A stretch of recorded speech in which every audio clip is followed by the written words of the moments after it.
दोस्तों, पवन सिंह के कदर फिल्म के दर्द भरे गाने ने यूट्यूब पर उड़ाया धुआं। ये गाना तो सनम बेवफा हो गई लू है।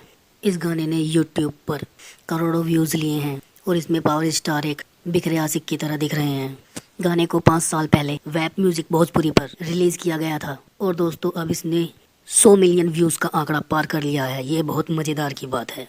और दोस्तों अब जब ये अभिनेता की पर्सनल लाइफ में समस्या चल रही है तब ये गाना खूब चर्चा में है और अब इस गाने को वायरल हो रहे तो दोस्तों पवन सिंह काफ़ी उदास नजर आ रहे हैं, भावुक हो रहे हैं।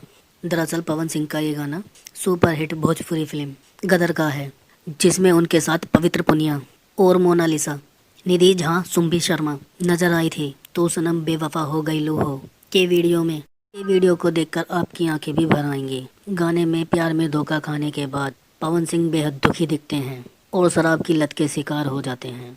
तो नशे में चूर होकर पवन सिंह अपने जज्बात पर काबू नहीं रख पाते हैं, अपनी प्रेमिका को बेवफा कहते हैं।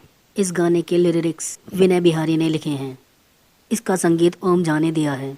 इस गाने के निर्माता भूपेंद्र विजय सिंह और इस गाने के निर्देशक रमाकांत जी हैं। ऐसी जानकारी पाने के लिए हमारे चैनल को लाइक, शेयर, सब्सक्राइब करना ना भूलिएगा।